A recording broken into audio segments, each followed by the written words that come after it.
let's move to the next papers. My name is Narawa, University of Technology. The title of the next paper is Quantitative FTIR Rh-CO for catalytic characterization and reactivity kinetic studies, presented by William C. Picker and Courtney from Sam Young University. This paper presented Professor by Picker.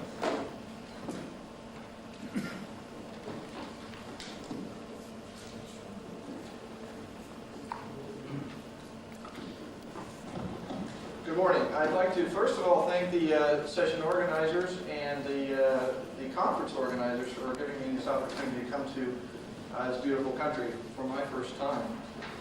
Today I would like to talk about catalyst characterization using quantitative FTIR, the effects of support and weight loading on Rh-CO extinction coefficients. I'd like to acknowledge and thank my co-authors, James Hickenlooper and especially Paul Rasband, who is here with me today. Now, as you're sitting out there, and I know it's warm, my university is Brigham Young University, and I just want to show you, I happen to have a picture of it. And I wanted to point out that in this picture, I don't know how well you can see that, there's white stuff up in the mountains, and that's snow. And that's also correlated with thermal activity. It's cold. And so if we all picture ourselves and think of ourselves as sitting up in the mountains, and it's cool, maybe this will be a little bit more enjoyable. I'd like to start out the presentation by showing you an in situ infrared spectra, actually two spectra of the NO plus methane reaction. It happens to be over rhodium ZSM5. That's not important for this talk. The point is there are many bands there representing many different species. And as you look at that spectra, those spectra, I'd like to just ask a couple of questions for you to think about as I introduce this topic. What is the most abundant surface intermediate during reaction? This is under reaction conditions, the first one. This is about 18 minutes after one of the reactants is turned off. What fraction of the rhodium sites are covered with nitroseals during the reaction? What is the distribution of the nitroseals? You see there's some dinitroseals we've heard in an earlier talk about those, some NO minus, so those normally have an angle of about 120 degrees. An NO plus species, an isocyanate, possibly some nitrates. Can we tell the distribution by looking at that spectrum? How does the coverage by carbonyls following a reaction compare to that by the nitroseals during reaction? What is the distribution of dicarbonyl, linear carbonyl? On and we could go on and on. As you think about those, let me just suggest an answer to the questions. And that is, by looking at that spectra and doing what we call qualitative infrared, you really can't answer any of those questions definitively. But if we quantify the spectra, which is what I would like to talk about today, then you can, in principle, answer all of those questions. Now, some applications, or really two ways that I see that quantitative FTIR can be used. One is to characterize catalyst surfaces, and the other is for mechanistic determinations. Catalyst characterization using quantified IR spectra of adsorbed species is usually done under ex situ conditions. In other words, often at lower temperatures than the reaction actually occurs, usually saturating the catalyst substrate with some adsorbate CO or something like that. From that information, you can determine dispersion, acid site density. You use the right absorbate, oxidation state, and some other things.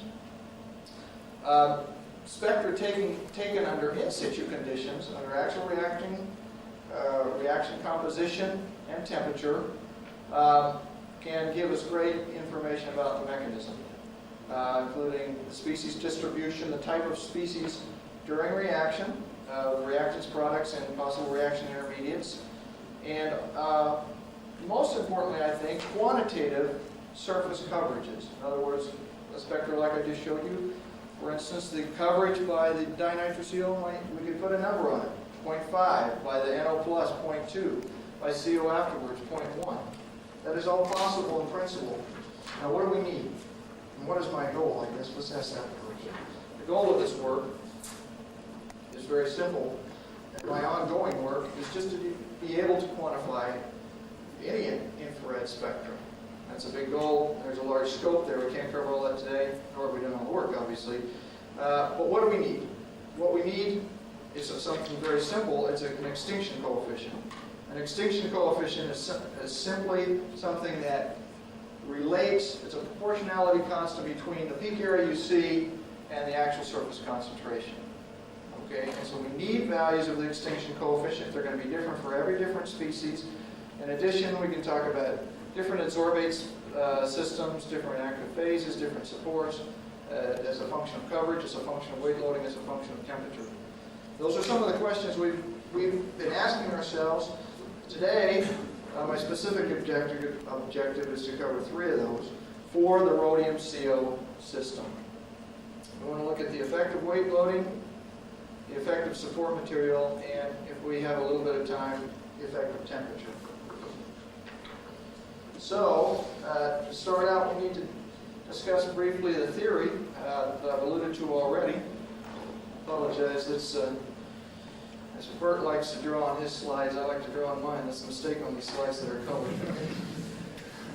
Maybe if you want to erase it, it's a mistake. Anyway, so we start from the basic Beer-Lambert law, which is a spectral law. It says for every different wavelength, the absorbance is proportional to the concentration of species absorbing infrared at that wavelength. Now, you also have a path length and then the extinction coefficient, which is really spectral. But we can integrate that, and it makes it a little bit empirical, but nevertheless seems to work quite well, and end up with an integrated Beer-Lambert law, which says the integrated absorbance is proportional to the concentration of species represented by that band. Okay, and so we end up with an integrated extinction coefficient, and the band path length is really the thickness of the catalyst wafer. We're talking about transmission infrared here, and a thin wafer, typically 1/3 of a millimeter thick. Now we can make a couple of simplifications to that basic law by saying that the path length is related to the mass of the wafer, the cross-sectional area, and the density. In this way, the concentration of species is related to the density and the uptake. We make those simplifications, we end up with a working relationship, which is a little easier to deal with. You've got just the catalyst wafer properties and the integrated absorbance, okay, just the band area in other words here. And on the left hand, you got your extinction coefficient, which you're still trying to get, and your uptake, which we need to find a way to measure. Now, for any system, for instance, the carbonyl system, you have different types of carbonyls. Typically, for carbonyl systems, we've seen in many previous talks at this conference, there are typically 3 types. There's a linear species, there's a bridged or a geminal or dicarbonyl type species, and there are different types of bridged species. So we divided up into those 3 basic types, and we can write it, first of all, we can say the sum of the uptakes of CO due to all 3 types is just equal to the total uptake. And then we can sum 3 of these up for the linear, bridged, and geminal. And you can see the relationship looks kind of funny. You're multiplying and dividing by the same thing. But that's convenient because we can measure this product together very conveniently. And then we'll end up with just the 3 extinction coefficients in the denominator. Okay, now we need to look at some previous work through the years that's been done. Senior and Hamburg back in '65 measured a linear extinction coefficient for platinum silica. Al Van Ice and his colleagues for palladium silica. Noel Kant and Donaldson for platinum silica. You can see the values here. And of most pertinence to this work on rhodium alumina, our work's on rhodium silica, we'll look at some other different supports for 2.2%. They measured both the linear and bridged. That's going to be important to us because back to our working relationship, which I already showed you, we have one equation. We can measure the total uptake using thermogravimetric analysis, fairly convenient. We can measure each of the products and the numerators by taking the integrated absorbance of the bands and the properties of the wafer. So we end up with 3 unknowns and only one relationship. We're going to take the data from Duncan, Yates, and Vaughn and just take their ratio. We're not going to take either one of their values. We're going to take their ratio of the extinction coefficient of the linear bridge. So that's going to be a second relationship. And the third one Paul Rasmussen was able to do some work where he did some thermal desorption, and he was able to get rid of all the geminal species, and based on what the weight loss was in the TGA on that, was able to estimate the geminal absorption intensity or extinction coefficient in 130. Now that's a little bit crude of an estimate, but let's see how it works as we go through the data. All right, I promised you we're going to look at the effect of weight loading, the effect of support, and the effect of temperature. Let's start with the effect of weight loading. Procedure, we made 5 different rhodium silica catalysts with these different weight loadings, simple wet incipient wetness impregnation technique.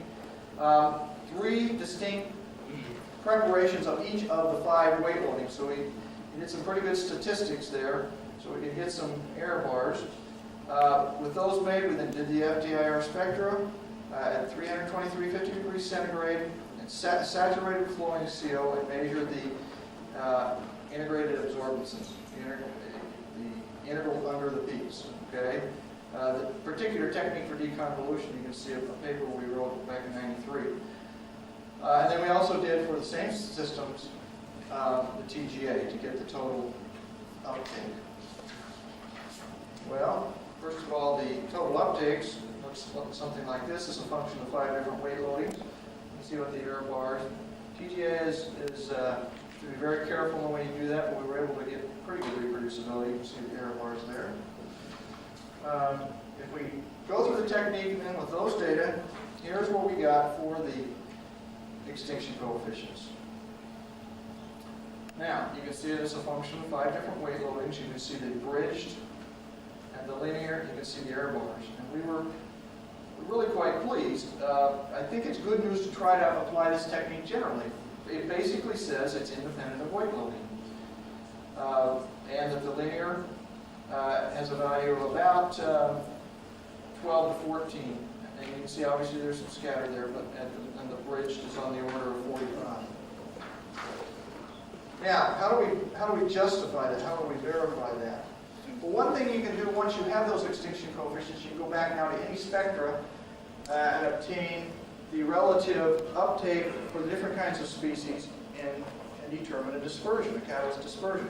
We did that for our series, and we compared it to dispersions obtained for a similar series of rhodium silica catalysts by Brenneman using traditional hydrogen chemisorption. So the solid dots are done using our extinction coefficients in the infrared technique with CO, and the open dots are done using hydrogen chemisorption. And you can see there's quite good agreement. So this really corroborates, anyway, the technique, we believe. We felt pretty good about that. Now, let's go on and talk about the other effect. What about support material? Because after all, not a lot of people work with silica-supported rhodium, except for lack of emissions. So we looked at alumina-supported titanium, magnesium, as well as some Syria-promoted. Once again, typical incipient wetness impregnation techniques. We also made rhodium ZSM5, which we're still working with. It has quite different properties. I'd be glad to talk about this sometime, but probably not time today. And we got typical spectra. Quite different, though. The alumina, for instance, has much more dicarbonyl. The silica has less, and the titanium, magnesium have somewhere in between. And the bridge species were at different places. Well, we turned the crank, put it in our little formula, and here's the values we came out with. We're at linear and bridged, and we also calculate dispersions for interest. You can see the values do vary somewhat, but all between 11 and 16 for the linear, and between about 36 and 55 for the bridged. Now, how does that compare with back with the other numbers we've already talked about? Here's kind of a summary. As a function of weight, this is the weight loading study, the first part of it. And there's the range we got, and there's the plus or minus. Here's the support study. You can read the details down here. And here's the literature for rhodium aluminum. And you can see, for all intents and purposes, within experimental error, we obtain values that are the same for both the linear and bridged. So once again, we feel like that's good news, and this bodes well for the possible use of generalization of this technique. Now, just a little bit of data it looks like we have on as a function of temperature. These are the catalysts or as a function of weight loading. The weight loadings range from 0.2 to 9. Not necessarily any uniform order. They're scattered. This happens to be 0.6. 0.2 is down here. So this is just random scattered. These are all ones at 50 degrees. We only did 2 at 200 degrees. But we don't believe there's a trend there. Obviously, that's probably not enough to really say that definitively. But we believe that's really is going to end up being a straight line. And so that it appears that the extinction coefficient are also independent of temperature. Obviously, that's going to be very important as we try to extrapolate it and use it for in situ spectra, which are going to be obtained under reaction conditions of 400 or 500 degrees. Okay, well that brings me into my summary, right at the 2 bells. What I'd like to hopefully I've said today is that quantitative FTIR can be used to gain valuable mechanistic information and to characterize catalyst surfaces. Extinction coefficients are needed to be able to do this, though. In order to use the technique we've talked about from IR, we need those extinction coefficients. We've shown that the linear bridged extinction coefficients for CO and rhodium silica are independent of weight loading, that they are independent of support material, and from the little bit of data I showed you and a little more data which I didn't have time to show you, it appears also that they're independent of temperature. And finally, some information down here about the geminal species on the rhodium ZSM5, which didn't have a chance to talk about. But I'd like to thank you for your attention and be glad to entertain any questions. Now, the straight line of the discussion.